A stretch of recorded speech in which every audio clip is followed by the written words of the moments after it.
So first of all, investment. I think people's thoughts on not only pitch lighting but other turf care products as well is always the big thing of big expensive units and lots of money. So I think it's key to start off with to analyse the requirements that for yourself and your stadium or your golf course. So not everywhere needs a full pitch system of 9 lights. An MU50 or a smaller unit may be achievable. So that's a key thing. Always we'll sit down with you guys and work out exactly what you need, whether it be large or small or quantity of units.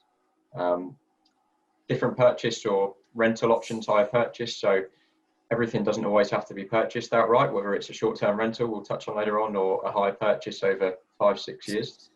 So there's options for everyone and everyone's budgets and finances. New or used equipment. Happy to show you both. So there's a continuous rollover of new equipment going out and in turn older units coming back. So it doesn't always have to be brand new out of the showroom. It can be pre-loved units and things like that. Small areas can also make a big impact. So whether it starts with an MU50 in a goal mouth or saving 2 goal mouths, and you can soon realise what can be done with smaller units, and those impressions often knock on and become 2 units or 3 units or more. And also it can be beneficial to other departments, so sports science, stadium management, facilities, things like that. So there's a few bits we'll touch on. If I can quickly touch on that, Tom. I remember when years ago when Nico started SGL, I joined quite quickly, and I remember we always thought it's the top of the European teams and the top 10 of the Premier League who can afford it. But what we see now for the last 10-15 years already is that you see that there's a solution for almost every stadium, and when it comes to problems with light and air circulation, problems in smaller stadiums are not that big as in a Wembley, for example. So it's nice to see that the actual solution often matches the budget. So, like you said, there is often a misconception that it's unaffordable for the lower leagues. Some of you may know, some of you may not. I think Danny and Ollie are both users of SGL Select units. So SGL Select is a process where new clubs will buy new units, and in turn we'll trade in their older units. So these units will be returned to us refurbished, fully tested, fully working. So they'll come out at obviously a lower price than what new equipment would. This could be equipment that's a year old or 10 years old. So there's a vast range of differences there. There's always a wide selection of units, whether it be from large MU360 units or even LU440 units now, down to a BU50 or an MU50, an MU18. So the range and spectrum of units and equipment that are available, whether it be UVC machines or DC50s, is always there. And obviously with a full warranty. So there's no worry of buying older Select units, used equipment that maybe past its sell-by date. These units come out with warranties and guaranteed to work as they should do. The UK rental pool is new to us this week, or even yesterday was announced. So we've been being asked for the last 2-3 years of can we have something short term, delivered quickly and for a set price. So we've been putting some numbers together and some options, and we now have the UK rental pool. So it's short rental periods, whether that be a month or 2 months, 3 months, extending to a whole season. There's a wide range of products from a BU50, like you can see on the screen, up to an MU50 and LU120, a TC50, or even MU360s, LU440s. So there's something for everyone and for every budget and club along the way. Flexible payment terms, whether that be, like we say, a 1 month rental or it's a whole season's rental. So we're happy to work around your guys' needs. And I think probably one of the biggest things, especially when we get into the depths of winter, is being able to get that to you quickly. When you have a problem, we want to be able to try and solve that and help you out as soon as possible. So units located in and around the UK that we can get to you within days and weeks, and hopefully solve your issues. Maybe a good thing to mention, because we've got people from all over the world joining us today, and also within our customer base, of course. Why UK rental pool? That's because with the flexibility, the short rental periods, the competitive pricing, that's something we can only do in a big and active market like UK, where we have a big customer base and that we can move it on to Obviously, if this proves to be successful, and it's what customers are looking for, then we would be looking to expand this outside the UK. But for now, only the UK market allows us to do this at these terms. And this brings us on to the BU line. So I think over the last, it's been brewing for a little while inside SGL, but was first released BU50 back at Soltex 10 months ago. So it's a total remake of the way we construct the units, allowing us some different capabilities. So start of all, the smallest unit, the BU10, which we've just seen in the social media update, it's slowly making its way around the country and making good impressions so far.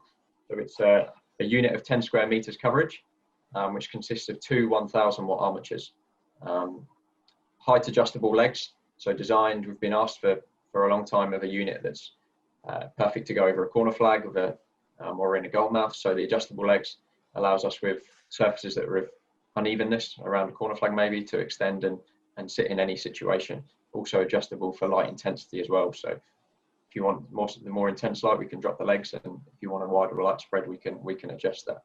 A big pulling point is a 230 volt power supply. So your normal household power, we're able to power these two armatures off, whether that be off a 13 amp 3-pin plug or a 16 amp 230 volt supply as well. So hopefully accessible to most stadiums, clubs, private houses, golf courses, whether that be on a generator or from normal power sockets, and quick and easy deployment. So the unit weighs in at 32 kilos, so small enough for two guys to bring out the back of a gator or the back of a truck and put out. So it's proven to be really good, accessible, and I'm sure many more will be flying out the doors in the coming weeks and months going into winter.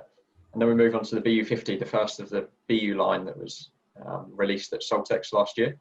So 50 square meters coverage, consisting of 7 1000 watt armatures, same armatures that are in the BU10s. So lightweight unit, again, an aluminium construction, new kind of construction for us in the way that it's made. And it aids, coming in at a relatively low weight, aids good maneuverability and usage, whether that be on a golf green for low weight pressure, or for one guy towing around a stadium or a training ground. So a really handy unit.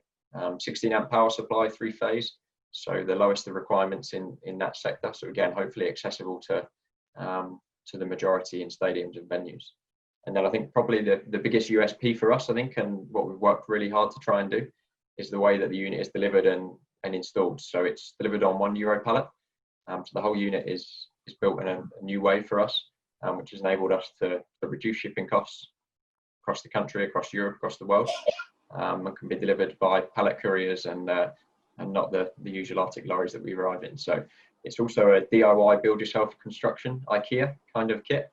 So far, even easier than IKEA. So capable of you guys building it yourself on site within 2 to 3 hours with a couple of guys. So it's proven really good so far, and I think it's a real strong addition to our armory. Cost examples, again, we touched on it at the start. It's always a big question when it comes to grow lighting, for sure. Too expensive for us, how can we afford that? Running costs, purchase and things like that. So we've just done a bit of a breakdown based on a BU50 and a treatment of 200 square meters, so 2 goal mouths we're aiming for. So just to help your numbers, so the investment of a BU50 in the UK is £9,500. So we've then built into this the depreciation, the running costs, the maintenance, everything, just to try and make it a bit clearer. So estimated yearly running costs of £1,928, so just under £2,000. This is taking into account the yearly depreciation of the product, the maintenance and consumables, so making sure that it's running at its peak for the full year round, no downtime, and always able, ready to use. And then also running costs as well. So it's based, as you can see at the bottom, on 1,000 hours a year, 10 pence per kilowatt consumption. So with these calculations taken into account, the total cost of ownership and the running costs, I think that's what's key to get it in. It's everything in the full package. Comes in at £1.93, so less than £2 an hour to both own it and run it over that length of period. So I think once these things are broken down into these bite-sized chunks, it really helps people realise how affordable and how accessible it is for not just the top level people, but everywhere down to step 6, 7 and below and things like that. So it's think it's a real opener for us as well when things are broken down like this, and makes it a lot more accessible. I think this is a good thing. Just under £2 or €2 to have your goal mouse in a good condition. That's great. Tom, if I can ask you a question, and also that's something I forgot to mention in the beginning to everyone who's joining us today. If you have a question, feel free to ask it on the Q&A on the bottom of your screen. You can push that button and ask us a question, and we'll answer your question live or afterwards. Or use the chat, or you can also push the button, raise your hand, and then ask the question as well. So feel free to ask any questions to Tom or anyone else, obviously. But Tom, can I ask you, and obviously I know the answer, but I think a lot of people will ask or think, well, why are you introducing a low budget economical line like the BU and not have LEDs installed and have HPS installed, because LEDs are usually associated with low cost? Yeah, no, I think it's a brilliant point, and I think we can clear it up, and we'll certainly touch on LED in the next episode of SGL Live. But certainly in this part of the world, with the LED, in terms of certain periods of the year without the heat, and then with that LED armature, you have the lack of heat, or the not so existent heat compared to the HPS, which is seen as a waste product, but extremely beneficial for us guys, at least in Northern Europe. So there's always that perception of cheap costs and low energy costs with LED, but the investment costs of the unit itself and the technology, and then the addition of additional heat as well, soon balances itself out. So comes with that a higher investment cost and parallel running costs maybe for us guys, and certainly in this region in the UK. Yeah, and I think also if you look at the target group, the smaller stadiums, training grounds, when they need the lights in the middle of winter, they also need the heat, like you say. So that's one of the reasons why we made that decision. Great. Maintenance, we've touched on it a few times. I think it's paramount. It's key to anything, whether it's your mower, other machinery, sprayers, lights. It's key to have this equipment running at its most efficient and top quality all year round. So there's a number of different maintenance packages we offer, from part coverage to yearly service, and these costs can also be consumed in the rental cost as well. So it's not a big surprise to people, but no, it's key to keep all those bulbs running, all those bulbs clean and reflectors clean, to get the most out of your unit. It's a big investment, whatever level you're at, whether you're at the top or lower down the pyramid.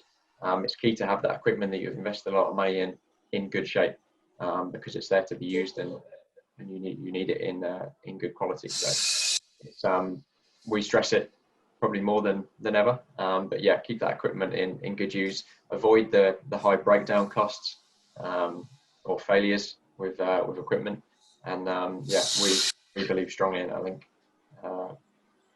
keeping that running as efficient as possible is paramount to success. Last of all, a bit of a return on investment. So it may be seen as money just going in, buying grow lights, paying for the units, paying for the electricity, but there's a lot that comes back from it, to a better playing surface all year round, hopefully, which then comes across with like we said earlier, sports science. And if you've got a safer playing surface, it's a better playing surface for the team, and hopefully eradicating those injuries, slips and trips. And also, if we can look after a goalmouth, for a couple of goalmouths for that £2 an hour, it hopefully has that knock-on effect of maybe not having to returf that goalmouth each year. So the investment is put back into something materialistic that you can keep for the next season as well, in terms of that light. So there's a footfall and a number of benefits that come with that investment. It's not just money going out. Yeah, and I think that's key to also look at that. It's good to also look at what you get in return for the money you spend for the cost and maybe sometimes that even outweighs what you are spending. So that's, I think, what we try to stress is that creativity in this way is key. I think Danny and Ollie will agree with that and explain that later as well. That yeah, with economical pitch management, creativity is really important.